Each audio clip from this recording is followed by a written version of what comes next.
मुझे ये बड़े अफसोस से कहना पड़ रहा है कि आगे और भी मुश्किलात आ रही हैं, कोई स्टेबल हल नहीं है, वक्त लगेगा।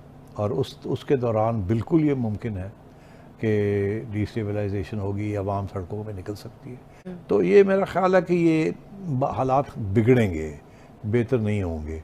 इसीलिए मैं आपसे ये कह रहा हूँ कि ये अब हमें नज़र आ रहा है कि आगे क्या होने जा रहा है।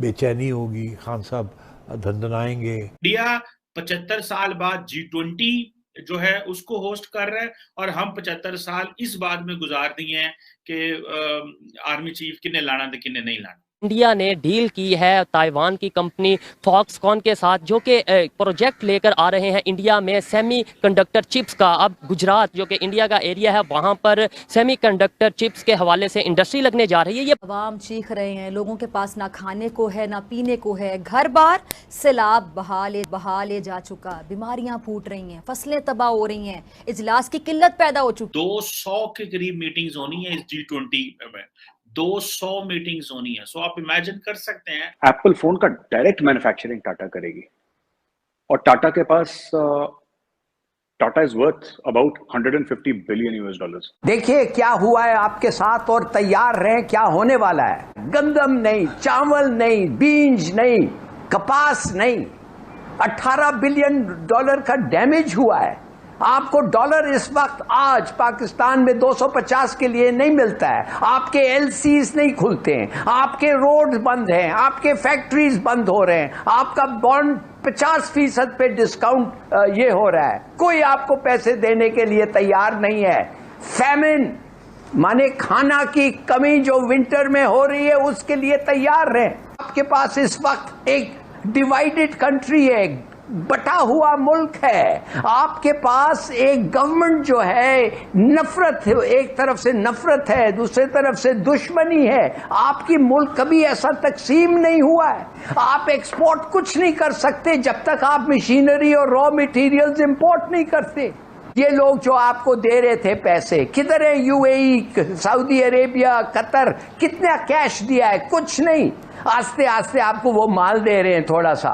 जब कोरोना वायरस आया था तो उस दौरान सेमीकंडक्टर चिप्स की बहुत ज़्यादा शॉर्टेज हो चुकी थी पूरी दुनिया में।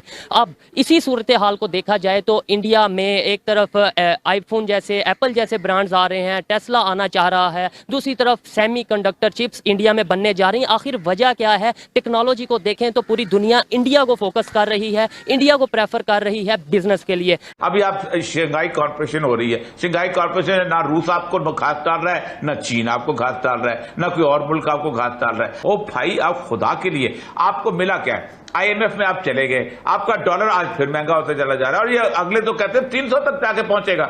खुदा के लिए शुक्र करें कि खुदा ने आपको एक जमीन दिया है जो एक सुपर पावर जो बनने वाला है, चीन।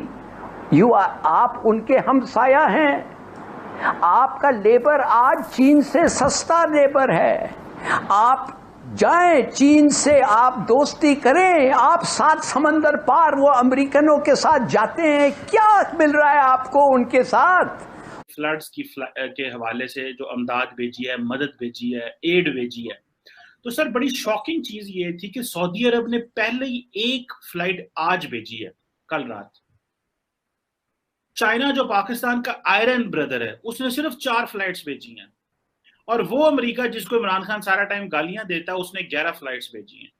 क्यों आप 7 समंदर पार जाके उस मुल्क के साथ कहना चाहते हैं जो इजराइल और इंडिया की दोस्ती की है, एलाइज हैं, वो चाहते हैं कि आप टूटें, वो चाहते हैं कि आपके न्यूक्लियर एसेट्स को निकालें, न्यूट्रलाइज करें। गार्डियन एक दुनिया के चंद बड़े मीडिया आउटलेट्स जिनकी क्रेडिबिलिटी भी है उसमें शुमार होता है, और उसमें कहा गया है कि India is quietly laying claim to economic super power status. मुस्तकबिल करीब में जिन सुपर पावर्स के बारे में बात की जाती है कि ये कंट्रीज़ जो हैं ये दुनिया पे हुक्मरानी करेंगे, उसमें भारत बहुत आगे नज़र आए।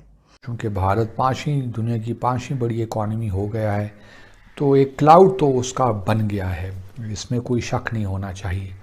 और मैं जो देख रहा हूँ अगले आने वाले महीनों सालों में, ये बहुत मुमकिन है इस क्लाउड की वजह से कुछ और भारत का जो इंटरनेशनल स्टेचर है वो बढ़े। अभी तो देखिए UN सिक्योरिटी काउंसिल की जो मंथली रोटेटिंग प्रेसिडेंसी है वो भारत को मिलेगी दिसंबर में, तो हमें बड़े गौर से देखना है। क्या पाकिस्तान को अब इंडिया से कंपेयर करना बंद कर देना चाहिए, क्योंकि हालात जो है वो तो नजर आ रहे हैं कि हम तो उस कैटेगरी में कहीं फॉल नहीं कर रहे। चीमा साहब, एक तो मैं बड़े अरसे से, आज की बात नहीं करूं, बड़े अरसे से मैं कहता हूं कि आपको भारत के साथ अपना कंपैरिजन नहीं करना चाहिए। उसकी कई वजूहात है। उसकी सबसे बड़ी वजह तो यह है कि उनका साइज आपसे बहुत बड़ा है। फिर उसके बाद आप ये देखें कि वहां उनकी जो सियासी तरबियत है, उनका जमहूरी प्रोसेस है, उसमें आज तक वो रुकावट नहीं आई। दूसरी उसमें सबसे बड़ी बात यह है कि उन्होंने जिस तरीके से सनती रेवोल्यूशन, बल्कि इसका मैं थोड़ा सा पीछे लेके जाना चाहूंगा, 1947 जब आप इंडिपेंडेंट हुए तो आपने फॉरेन इंपोर्टेड चीजें उसी वक्त इंपोर्ट करना शुरू कर दी थी, इंक्लूडिंग लीडर।